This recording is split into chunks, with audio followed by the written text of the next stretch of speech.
আসসালামু আলাইকুম। আজ আমি করেছি আমার বাচ্চাদের দারুণ পছন্দের একটা রেসিপি, টোনা মাছের কাবাব। টোনা মাছের কাবাব তৈরি করার জন্য আমি এখানে একটা ক্যান কিনে নিয়ে এসেছি। আগে থেকেই টোনা মাছের এই ক্যানটাকে আমি কেটে রেখেছিলাম।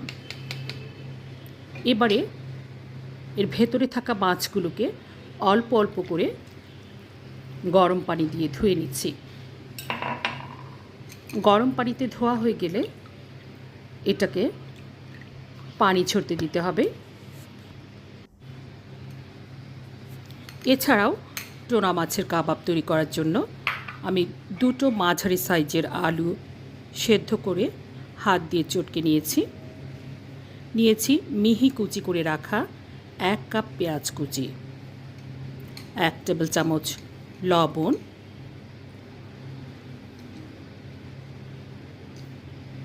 এবারে পানি ঝরিয়ে রাখা টোনা মাছগুলোকে হাতের সাহায্যে চেপে চেপে নিংড়ে নিচ্ছি।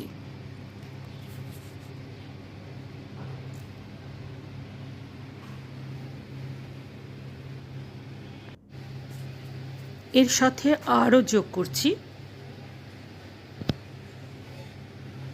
কিছু কাঁচামরিচ কুচি,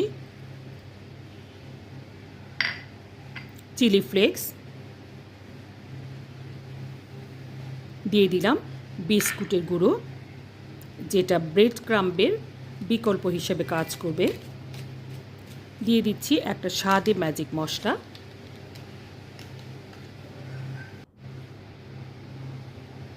এবারে 1 টেবিল চামচ রান্নার রেগুলার সয়াবিন তেল দিচ্ছি, যাতে করে সবগুলো উপকরণ মাখিয়ে নিতে খুব ভালোভাবে মাখিয়ে নেওয়া যায় এবং হাতে লেগে না যায়।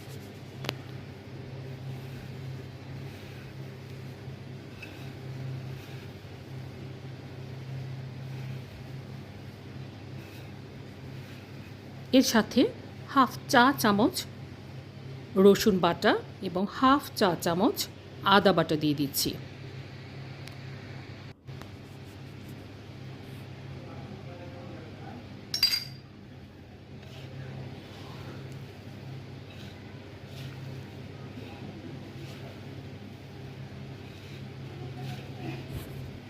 এই সবগুলো উপকরণের সাথে একটা ডিম ভেঙে খুব ভালো করে মিশিয়ে দিচ্ছি।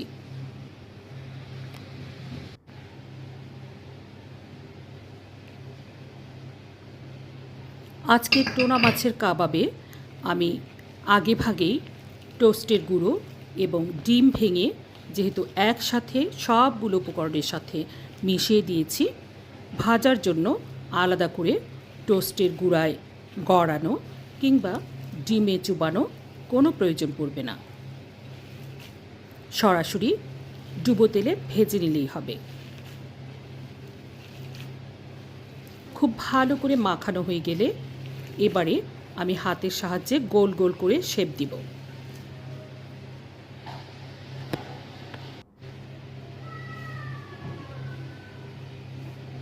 এটা এক হাত দিয়ে করা যাবে। গোল করে শেপ দিয়ে নিয়ে তারপর একটু চ্যাপটা করে দিতে হবে, অথবা চাইলে পুরোপুরিভাবে গোলাকৃতিও রাখা যেতে পারে। একটা ক্যান টোনা ফিশ এবং দুটো আলু সেদ্ধ দিয়ে আমার 15টি টোনা মাছের কাবাব হয়েছে।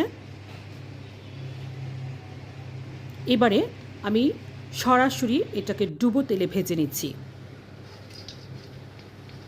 আগেই বলেছি টোস্টের গুঁড়ো এবং ডিমের গোলায় এটাকে চুবানোর কোনো প্রয়োজন পড়বে না। সরাসরি ভেজে নিচ্ছি এপিঠ ওপিঠ করে।